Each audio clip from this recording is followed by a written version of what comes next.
Sin duda, crear empresas irresistibles es el gran desafío de hoy. Y ahora continuamos con José Miguel Caro, que en esta misma línea nos viene a hablar del bienestar intencional. Él es ingeniero industrial de la Pontificia Universidad Javeriana, máster en gestión y dirección de personas CEF España. También es conferencista internacional y autor del libro Zanahorias con Convicción, reconocido como uno de los HR influencers en el top 10 en Colombia y top 100 en Latinoamérica. También es socio de la firma Plurum Colombia. Bienvenido, José Miguel. José Ignacio, primero que todo, muchas gracias por esa presentación, por la invitación y por este espacio tan importante que se genera alrededor de esto que nos convoca, que es hablar de cómo crear organizaciones irresistibles, organizaciones que permitan atraer y permitan generar un entorno donde las personas, ¿por qué no logren ser exitosas, alcanzar su potencial en todos los frentes de su vida? Entonces, de nuevo, muchas gracias. Bueno, de mi parte y en este espacio que tengo con ustedes, quiero hablarles un poco alrededor del bienestar corporativo, que es el camino que he logrado recorrer acompañando múltiples organizaciones en mi ejercicio consultivo en los últimos 20 años, pero especialmente en los últimos 10, con ese énfasis en crear entornos de organizaciones enfocadas en felicidad, que aseguren al final o faciliten la creación de empresas que sean sostenibles en el tiempo en todos los frentes de la sostenibilidad. Yo quiero empezar en mi intervención preguntándoles para la reflexión individual a quienes convocamos en este espacio, ¿qué tan conectados se sienten con su trabajo? ¿Qué tan conectados están con su trabajo en esa, pensemos, la emoción de sentirse conectado día a día? Si día a día, cuando me levanto, cuando pongo mi pie en el piso y me levanto de mi cama, estoy muy conectado con mi trabajo y si se han preguntado qué es o cuáles son esas razones que los hacen sentirse muy conectados con el trabajo, o si por el contrario se mueven en un escenario donde pueden estar en ese uno, 2, 3, 4, donde la sensación o la emoción es de no sentirse conectados o de levantarse un poco con ese vértigo de tener que ir a trabajar y seguir esa rutina permanente. O el tercer punto, y es que a veces fluimos en el punto medio y nos sentimos muy conectados o poco conectados en función de las situaciones que se presenten en el momento.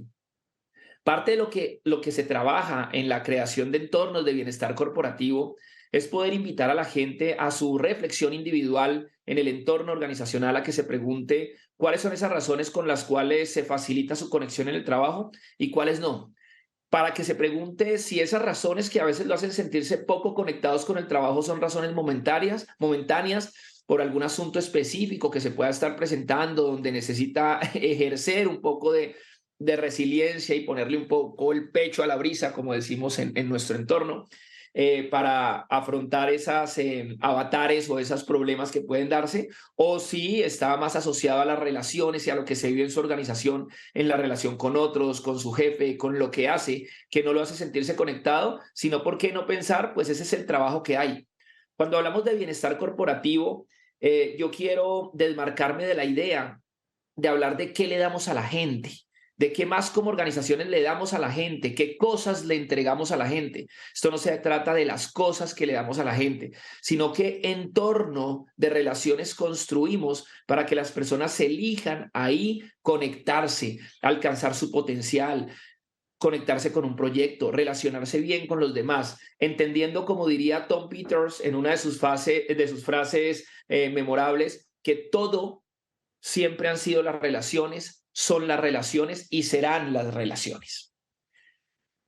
Cuando me enfrento a entornos de bienestar y cuando converso en diferentes escenarios, en entornos de bienestar, muchas veces me encuentro con algunas personas en algunos roles, especialmente de liderazgo, no la mayoría, pero en algunas ocasiones, donde, donde me plantean, pero ¿para qué trabajar por el bienestar de la gente? ¿Pero por qué esta inversión en el bienestar de la gente? ¿Cuál es la importancia alrededor de ese asunto?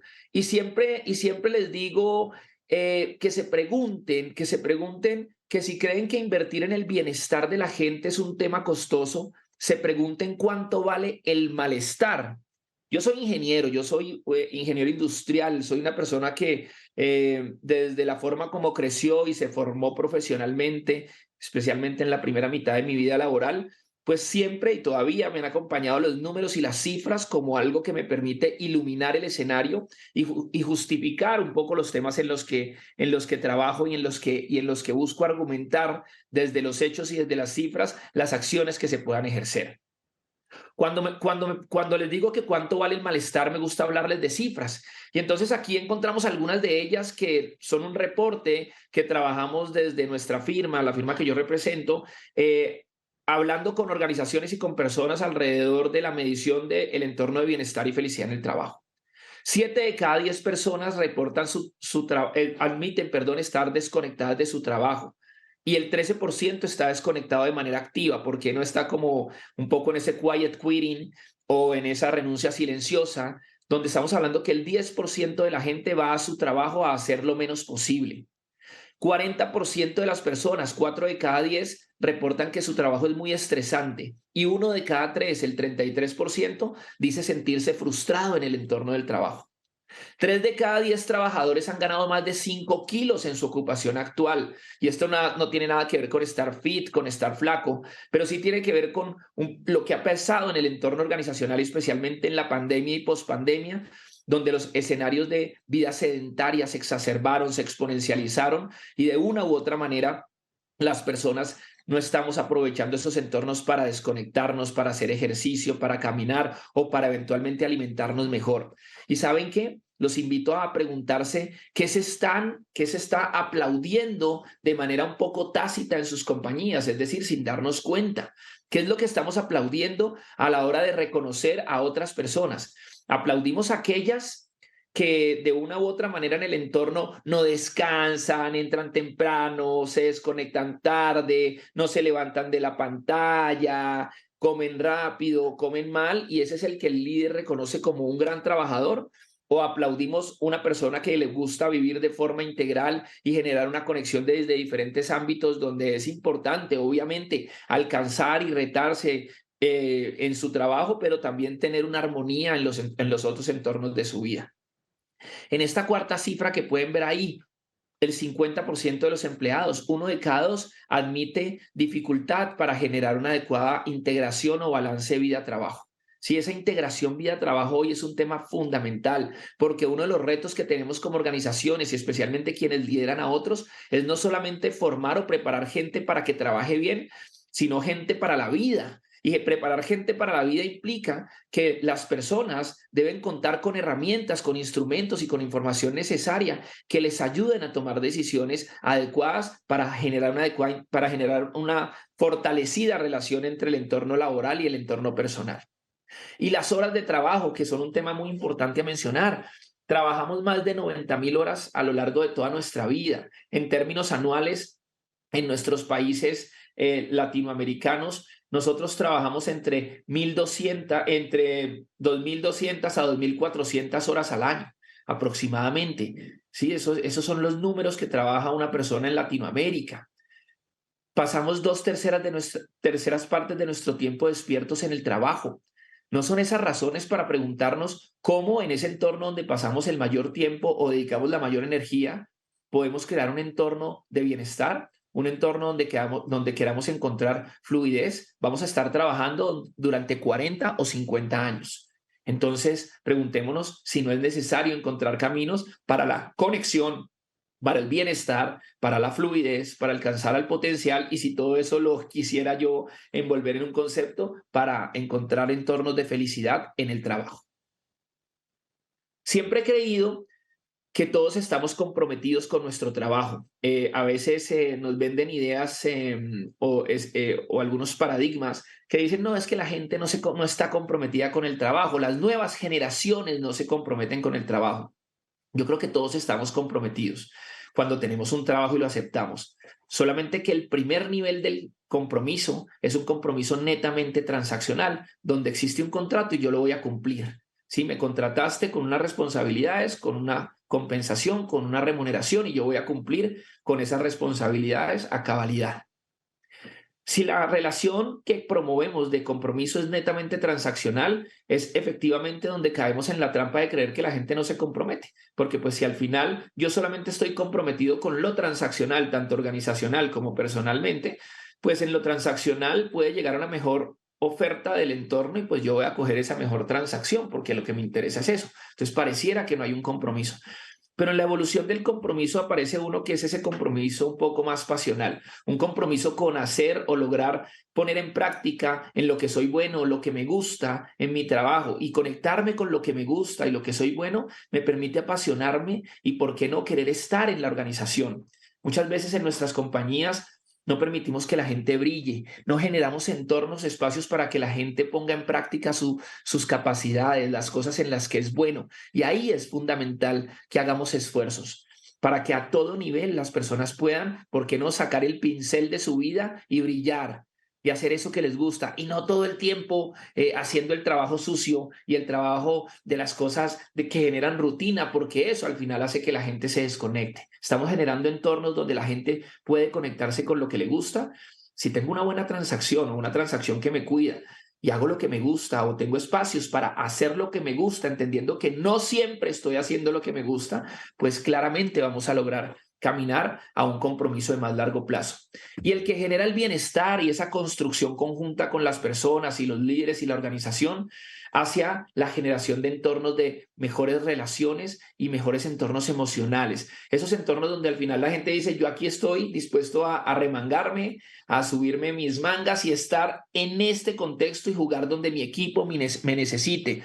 Soy parte de esta comunidad llamada organización y por ende quiero lo mejor para mi comunidad. Estoy dispuesto a poner mis dones, mis habilidades, todo lo que soy en pro de esa comunidad para que se fortalezca. Lo relacional y lo emocional dan un sentido organizacional del nosotros y ayudan a algo que eventualmente hoy estamos viviendo en nuestros países, que es a esos entornos de alta polarización donde están ustedes y ellos, y nos ayuda a pensar más en el nosotros organización.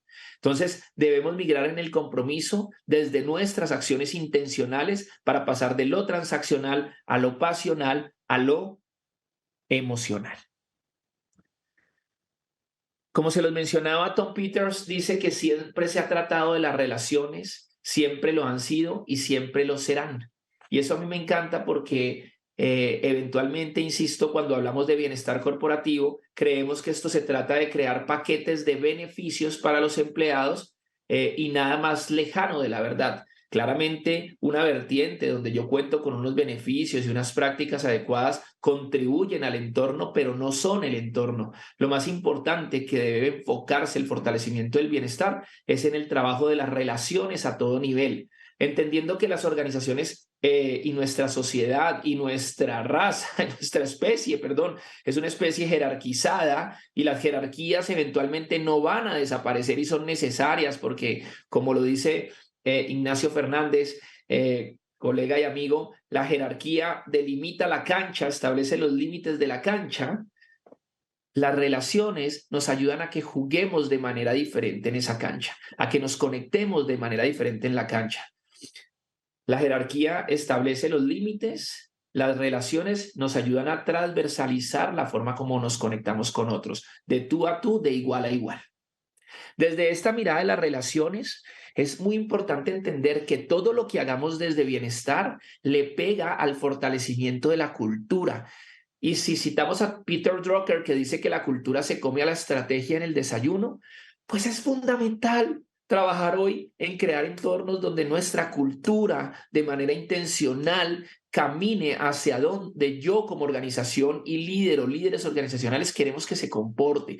No podemos dejar que nuestra cultura sea un jardín donde las plantas florezcan de manera silvestre, donde se nos meta la maleza y no hagamos nada y se nos desarticule todo. Tenemos que asegurar que nuestra cultura sea como un jardín zen, un jardín que yo organizo y que yo ubico de manera intencional de acuerdo a lo que quiero perseguir como organización. Y el bienestar ayuda muy bien y es un buen vehículo para aterrizar esa cultura que a veces está a 5,000, a 10,000 pies, para bajarlo a la tierra y a hablarle a la gente de forma común, a través de un lenguaje común y de formas sencillas y prácticas como podemos vivirla.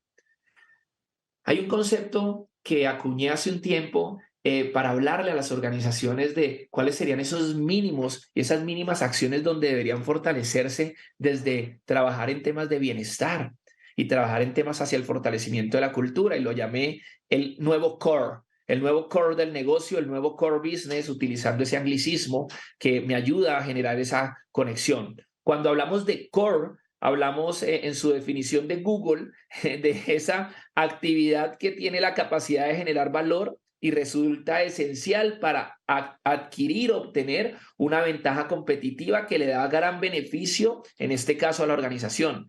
Entonces tenemos el nuevo core del negocio. El nuevo core del negocio nos invita a pensar en estos tres elementos articulados sobre este acróstico de la palabra core: confianza, orgullo y reconocimiento. Y esos tres temas tienen que ver con las relaciones que construimos, no con las transacciones que a veces queremos fortalecer.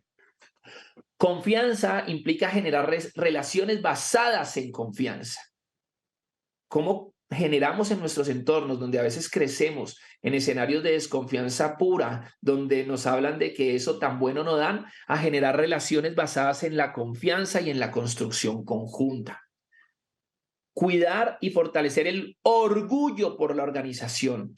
Si algo me he encontrado en las mediciones que he hecho a lo largo y a lo ancho de diferentes organizaciones durante los últimos 10 años midiendo bienestar y felicidad, es que en una tendencia mayoritaria las personas se sienten orgullosas de pertenecer a su organización. Entonces debemos cuidar y fortalecer ese orgullo por la organización. ¿Cómo nos aseguramos permanentemente que las personas se sienten motivadas a decir: yo trabajo aquí, yo trabajo en esta organización que cuida del todo, que cuida del entorno, que cuida a la comunidad, que cuida a los empleados, que cuida las finanzas, que cuida al accionista, que cuida a todos sus grupos de interés, no solamente un interés económico que se persigue de forma genuina, sino un interés económico, social? Organizaciones que cuidan del todo y que fortalecen el orgullo y aseguran que la gente quiera estar ahí. Y acordémonos que queremos llegar a ese compromiso emocional, relacional. Y finalmente, el reconocimiento. Fomentar el reconocimiento por los logros y los esfuerzos. Hemos caído en la trampa de creer que porque ya le pagamos a la gente, entonces no debemos reconocerla. Todas las personas a todo nivel queremos sentirnos reconocidos por nuestros logros y por nuestros esfuerzos. Debemos ejercer esa manera natural que tenemos como especie para reconocer los hitos, pero también tenemos que transitar a la capacidad de acompañar a la gente para ser reconocida en esos esfuerzos que a veces no desencadenaron el resultado que esperábamos, pero que sí recogieron un gran impulso de tiempo y de trabajo por parte de las personas y que necesitan ser de una u otra manera exaltados. Fomentar ese reconocimiento es un asunto que nos ayuda de manera inconmensurable a crear entornos de bienestar que sean sostenibles. Hablemos de cada uno de estos elementos como parte de los temas esenciales, y la invitación que yo quiero dejarles en este espacio es que no se imaginen que trabajar en entornos de bienestar implica en tener una gran chequera o una gran cantidad de dinero aprobada por parte de la alta dirección de la compañía para que podamos trabajar. Sí, a veces conozco líderes o personas que responden por áreas de talento humano que su única preocupación es contar con una gran chequera para salir al mercado a comprarle cosas a la gente. Y de eso no se trata. Aquí estamos hablando de entender que el bienestar corporativo o el bienestar no es un tema de un área o de una responsabilidad de un área de talento humano. El bienestar corporativo es un tema transversal que es de todos en la organización y que articula obviamente a la propia compañía, a los líderes y a los responsables de la función de talento humano, pero también a las personas que hacemos parte de la organización y que la vivimos en el día a día. Y trabajar en estos tres elementos de confianza, orgullo y reconocimiento nos pueden ayudar a fortalecer las relaciones a través de pequeñas acciones o grandes acciones, pero que no cuestan nada. Cuestan el esfuerzo de quererlo hacer, de quererlo poner sobre la mesa para transformar desde la forma como nos conectamos el entorno de nuestra organización y evitar al máximo creer que esto se trata de más transacciones o de qué más le doy a la gente. Hay algunos agentes contaminantes de la confianza que debemos combatir. las relaciones basadas en el miedo a perder el trabajo, el miedo a no ser tenido en cuenta, el miedo a un llamado de atención, el miedo. Créanme que trabajar desde la alegría y desde la diversión es mucho mejor. ¿Cómo formamos a nuestros líderes y a nuestros equipos para que se conecten más desde la alegría, desde la emoción, desde la diversión y no desde el miedo, desde lo que podemos ganar y no desde lo que podemos perder? Sobrecarga e hiperconexión. ¿Cómo logramos generar mecanismos, vehículos, información necesaria y, por qué no, algo de fuerza para que la gente entienda que así como es importante trabajar de manera muy fuerte y meterle todo el tiempo y toda la intención al logro de los objetivos, hay momentos importantes donde es necesario desconectar? Eso nos lo enseñan los atletas de alto rendimiento, que nos dicen que parte importantísima de su entrenamiento hacia el logro de los resultados es respetar los tiempos de desconexión y los tiempos de descanso y de descarga. Entonces hay que trabajar en la descarga emocional, especialmente ahora que la salud mental en el entorno organizacional está siendo tan cuestionada. Una autoexigencia desbordada. Pareciera que si en el día a día no estamos haciendo algo permanentemente productivo, entonces estamos perdiendo el tiempo, se nos está yendo la vida. Y quiero decirles que eventualmente también se vale no hacer nada. No hacer nada, practicar el silencio, desconectarse para poder volver a estar en fluidez. Y finalmente, el saboteo cultural o el bullying organizacional.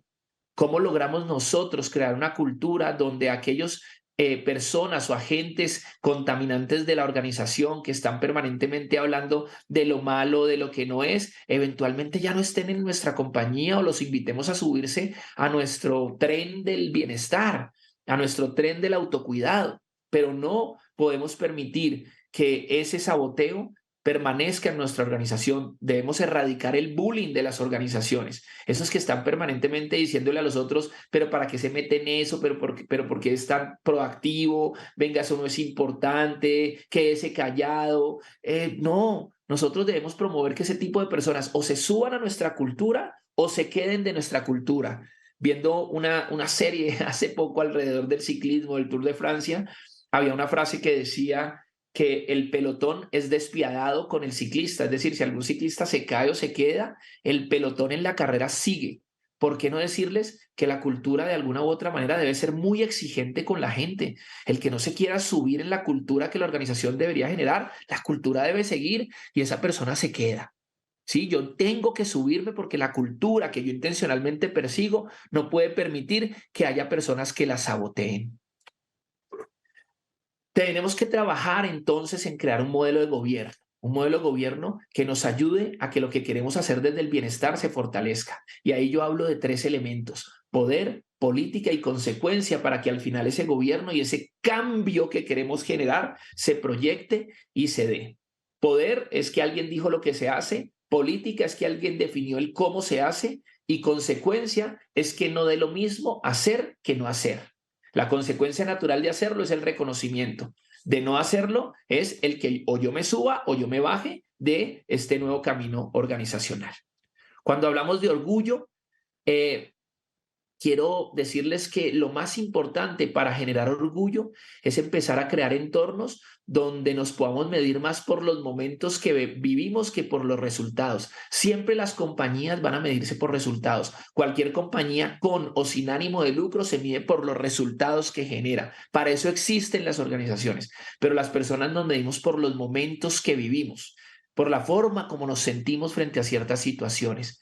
Es por eso que debemos crear o fomentar organizacionalmente momentos decisivos en el trabajo y poder acompañar y poder estar cercano en esos momentos decisivos, porque crear momentos decisivos enriquece nuestro rol, nos ayuda a conectarnos con otros, nos ayudan a crear recuerdos memorables de lo valioso que es pertenecer a una comunidad, y muchas veces ese recuerdo de lo valioso me ayuda a superar momentos difíciles y obviamente mejorar la experiencia propia y de los demás.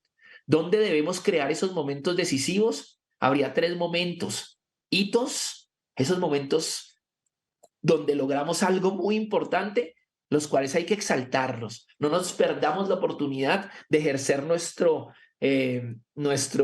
talento natural para exaltar esos hitos. Esos somos los seres humanos, exaltamos hitos, no los perdamos en la organización.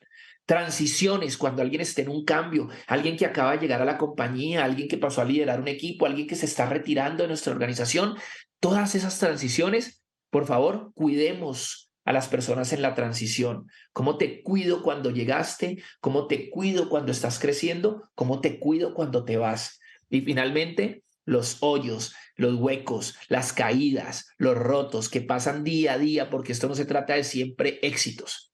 ¿Cómo aseguramos que podemos acompañar esas caídas, esas cosas que no salen bien, esas cosas donde debemos normalizar la vulnerabilidad, donde debemos normalizar el que eventualmente metemos la pata y nos equivocamos? Sí, metemos y cometemos errores. Es parte natural del crecimiento. ¿Cómo gestionamos ese error para crecer? No normalizar y decir, es que voy a convivir con el error como una cultura mediocre, no, pero es que es parte de la realidad equivocarse. Y desde ahí, ¿cómo acompañamos a la gente para que salga de ahí, se fortalezca y avancemos?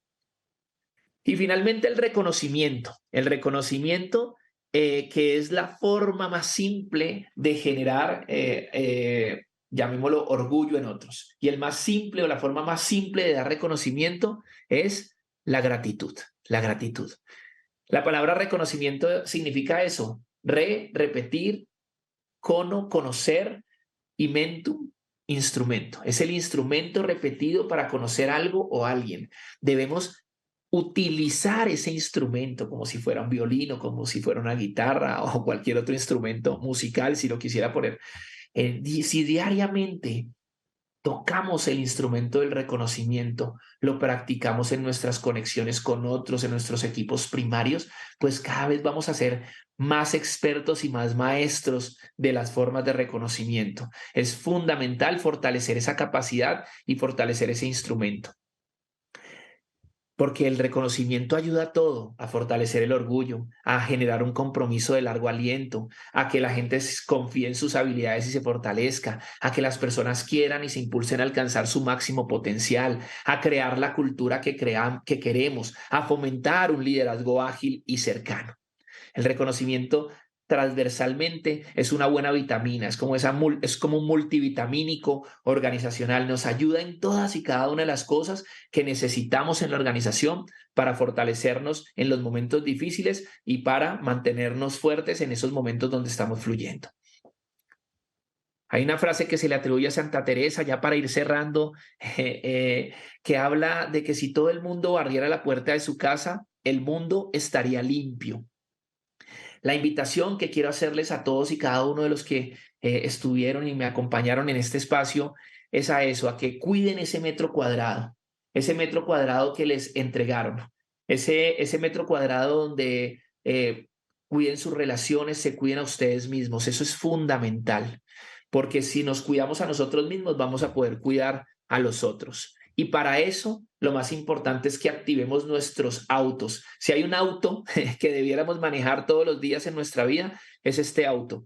El autocuidado, la automotivación, la autodeterminación, autocontrol, autonomía. Porque lo máximo que puede hacer nuestra organización en un entorno de bienestar es ofrecernos ese entorno con herramientas. Pero yo decido alcanzar ahí o no mi potencial. Yo decido ahí relacionarme bien o no. Y eso es un tema de autogestión. Es fundamental autogestionarnos y es muy importante desde lo organizacional entregarle a la gente herramientas para que cada vez se autogestione mejor. Finalmente, decirles que si cada uno de nosotros no elige su propio bienestar, nunca nada de lo que haga la organización será suficiente. Y es por eso que les quiero dejar 10 acciones que dependen de cada uno de nosotros. Como ya se los dije, la primera, cuiden ese metro cuadrado que los acompaña todo el tiempo para mantener relaciones impecables. No hagan cara de feo, cara de desagrado cada vez que le pasa algo en su organización. No sean de los que van contaminando con su cara los pasillos o las reuniones. No esperen a que les pase algo malo para poder pensar en vivir mejor. Hoy, aquí y ahora pueden ejercer acciones que les ayuden a mejorar su bienestar. Recuerden que no todos siempre lo tienen que ganar y no todas las peleas las van a ganar y no todas las peleas las tienen que dar. Eventualmente tenemos que ceder algunas situaciones porque el que cede gana. Que se vale por qué no tener pereza, que hay días en que estamos desconectados y que necesitamos reconectarnos. No pereza todos los días, Si esa es la emoción, pues me pregunto qué puede estar sucediendo más a fondo. Pero que hay días que necesitamos desconectar para conectarnos y se vale tener ese sentimiento. Normalicemos el poder desconectarnos. Que es fundamental dar resultados con amor, que esto del bienestar es un tema romántico, pero que tiene que ser productivo, que tiene que generar resultados y que ojalá los resultados que tengamos en nuestra vida personal estén acompañados del cuidado de quienes nos acompañan. Que seamos promotores de nuestra compañía.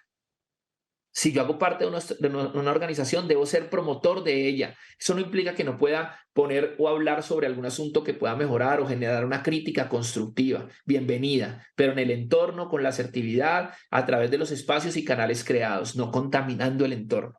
Si al final no es el lugar en el que quiero estar, pues siempre podré encontrar otro lugar donde me conecte más. Si cambia su vida, cambia su propósito. Eso es importante. Abracemos la idea de que las personas no somos eternas en la organizacional y que eventualmente cambia el propósito de la vida y como organizaciones y como individuos tenemos que entenderlo. Que en ese juego de la vida, en Colombia se le llama la perinola, es un juego muy local, de diferentes caras, todos debemos poner gratitud. La gratitud trae valor presente en nuestra vida. La gratitud nos ayuda a vivir en el aquí y en ahora, a superar a veces frustraciones y ansiedades que nos genera la vida. Y que disfrutemos sin miedo, que disfrutemos sin miedo, que disfrutemos el entorno, que disfrutemos lo que tenemos, que nos conectemos, que la vida es muy corta como para estar eventualmente viviendo desde el miedo a. Pensemos en lo que podemos ganar y podemos generar. Cuiden su sueño, desayunen todos los días, realicen algún ejercicio, lean, desconéctense. 5 ideas para cuidar su bienestar y su salud desde activar el auto.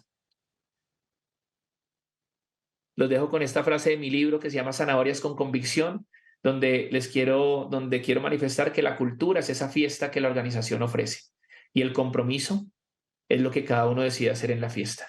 Ustedes están ya en una fiesta organizacional, en una fiesta a la que los invitaron, salgan a bailar y saquen a bailar a otros. Bailar es conversar. Entonces conversemos con los demás, conectémonos y construyamos un mejor entorno de bienestar desde las relaciones. Muchas gracias por su tiempo, muchas gracias por estar acá. Les dejo mi link de mi acceso a LinkedIn para que quedemos conectados y les agradezco mucho por este tiempo. De nuevo a la red, José Ignacio, por esta invitación. Muchas gracias por el espacio. Chao, chao.